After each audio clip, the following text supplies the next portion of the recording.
भगवंत नाम का एक मुखिया रहता था। भगवंत के गांव में हमेशा लोग आपस में लड़ाई झगड़ा करते रहते थे, जिसकी वजह से वो हमेशा परेशान रहता था। आए दिन वो गांव के झगड़ों को निपटाने में लगा रहता था। एक दिन मुखिया आंगन में चारपाई पर बैठा हुआ था कि तभी उसके पास जगिया और भोला अपनी शिकायत लेकर आए और उसके सामने ही लड़ने लगे। गलती तेरी है भोला, नाम भोला और काम ऐसे घटिया। घटिया काम मेरा नहीं, बल्कि तेरी सोच घटिया है। तुझे जलन होती है मेरी फसल देखकर। मैं जलूंगा तेरी फसल से? अरे किस भूल में है तू? चुप करो तुम दोनों, मेरे सामने ही लड़ रहे हैं। हद हो गई है। चलो बताओ, क्या समस्या है? ये मेरे खेतों का पानी इस्तेमाल कर रहा है। इसके खेत में जो फसल है वो मेरे पानी की वजह से है। क्या ये सच है भोला? नहीं मुखिया जी, ये झूठ बोल रहा है। इसका खेत मेरे खेत के बगल में ही है और दोनों खेत के बीच कोई दीवार भी नहीं है। अब जब ये अपने खेतों में पानी देता है तो कुछ पानी मेरे खेत में बहकर आ जाता है। अरे मैं तो अपने खेतों को रोज पानी देता हूँ। मुझे क्या जरूरत इसके पानी की?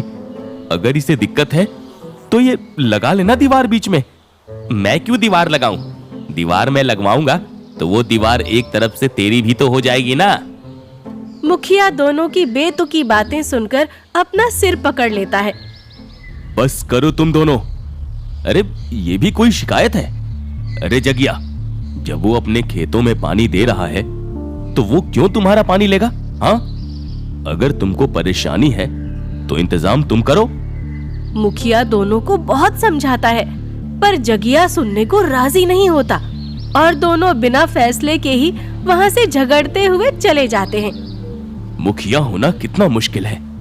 आए दिन इन गांव वालों के झगड़े से मैं परेशान हो गया हूँ। मुखिया की बीवी होना भी कोई आसान काम नहीं है। आप परेशान होते हैं तो परेशान मैं भी होती हूँ और गांव की औरतें तो मेरे पास ही आती हैं अपनी परेशानियां लेकर। अरे उनकी परेशानियां भी कोई परेशानियां हैं? हाँ, इसका बच्चा मेरे घर में घुसकर रोटी खा गया, उसके बच्चे ने मेरे बच्चे को धक्का मार दिया, उसने मेरे घर आके कूड़ा फैला दिया और जाने क्या क्या। पता नहीं जी, हमारे गांव में इतने लड़ाई झगड़े क्यों हैं? क्या आप कुछ ऐसी तरकीब नहीं सोच सकते जिससे गांव के झगड़े खत्म हो जाएं और सब मिलजुल कर एक साथ रहने लगे? इस गांव में मिलजुल कर रहना ये तो सपने में भी मुमकिन नहीं है। मुखिया चारपाई से उठकर अंदर चला जाता है।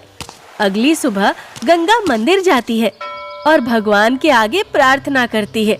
हे भगवान, अब तो आप ही सहारा हो।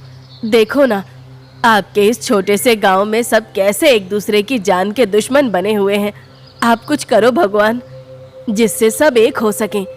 गंगा मंदिर से लौट ही रही होती है कि तभी जोरदार आंधी शुरू हो जाती है और उसके बाद तेज बारिश और जरा सी देर में गांव में पानी भरने लगता है।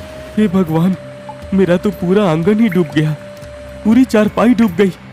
अब हम कहाँ सोएंगे? गांव में सब जगह हलचल मच जाती है। एक दिन की बारिश में सब घरों में पानी भर जाता है और किसी के भी घर का चूल्हा नहीं जल पाता। अब हम खाना कहाँ बनाएंगे? ये पानी तो हफ्तों तक नहीं निकलने वाला।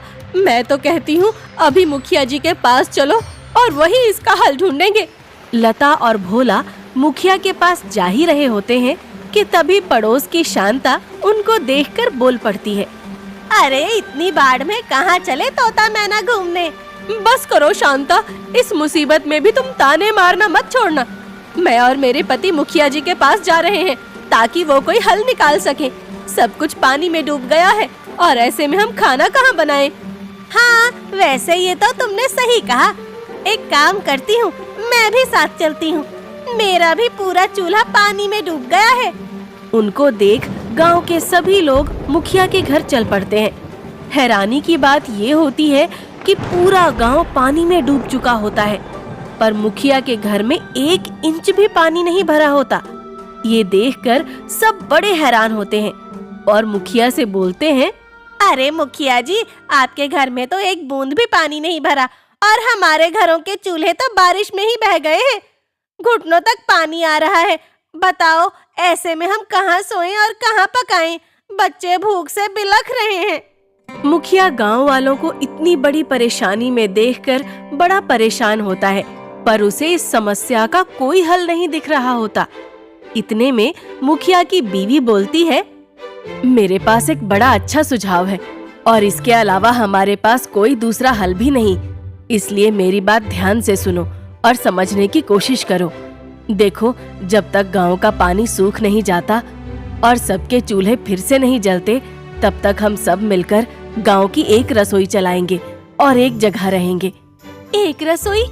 अरे पर इतनी बड़ी रसोई बनेगी कहाँ और चलेगी कैसे?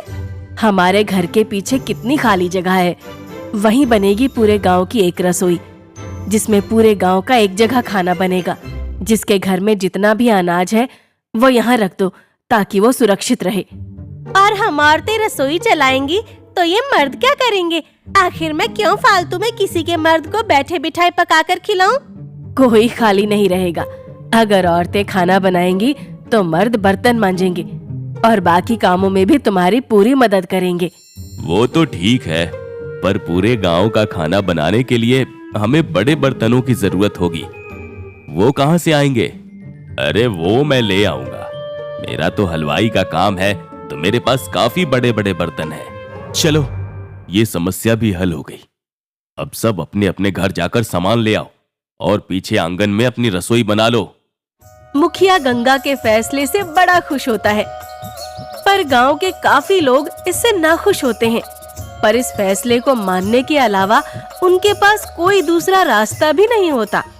चलो भैया, चलते हैं और अपने अपने घरों से अनाज लेकर आते हैं। सब गांव वाले अपने घरों से अनाज और बाकी जरूरी चीजें उठाकर इकट्ठा कर लेते हैं और फिर अगले दिन आंगन में सफाई शुरू हो जाती है।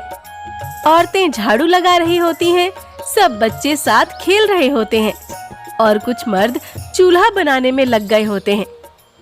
शाम को आंगन में अच्छी खासी चहल पहल होती है। सभी मर्द मिलकर सब्जी काट रहे होते हैं और औरतें रोटियां बेल रही होती हैं। गाजर इतनी पतली क्यों काट रही हो बहू? सब्जी काटनी है, हलवा नहीं बनाना। अरे काकी, ये सब्जी ऐसे ही बनती है। एक बार सब मेरे हाथ की सब्जी खाएंगे ना तो रोज मुझसे ही बनवाएंगे। औरतें काम करते करते हंसी ठिठोली कर रही होती हैं और दूसरी तरफ चूल्हा जलाने की कोशिश हो रही होती है। ये गीली लकड़ी कौन लाया है? इससे तो धुआं धुआं ही निकल रहा है। हाँ, बिल्कुल ऐसे जैसे मेरी बीवी के कानों से निकलता है जब मैं उसकी किसी बात को करने से मना कर देता हूँ। हाँ हाँ, कर लो मेरी बुराई, आज निकाल लो सारी भड़ास। इस बात पर सब हंसने लगते हैं। अरे भाई, बच्चों को भी काम में लगाओ। पत्ता लगाना, आंगन में दरी बिछाना और पानी के गिलास रखना, ये सब काम भी तो करने हैं। शाम तक मंदिर का आंगन किसी शादी वाले पंडाल जैसा लग रहा होता है। एक तरफ रोटियां सिक रही होती हैं, दूसरी तरफ दाल में छौंक लग रहा होता है और एक तरफ रोटियों पर घी लगाया जा रहा होता है। सब लोग अलग अलग कामों में लगे होते हैं। देखो, सब कितना अच्छा लग रहा है। रसोई तो बन गई, अब बस सबका पेट भर जाए। जब पहली बार सब साथ बैठकर खाना खाते हैं तो एक अनजानी सी खुशी पूरे गांव को भर देती है। सब औरतें एक दूसरे के परिवार को खाना परोस रही होती हैं और सभी मर्द और बच्चे खाने की तारीफ कर रहे होते हैं जो पहले उनको कभी नहीं मिली होती। तुमने जो किया वो मैं कभी नहीं कर पाया। तुमने इस गांव को एक बना ही दिया। पूरे गांव की एक रसोई सब गांव वालों को एक कर देती है। कुछ दिनों बाद गांव का पानी तो सूख जाता है और सब अपने अपने घर वापस भी चले जाते हैं, पर उसके बाद पूरा गांव एक परिवार की तरह रहने लगता है।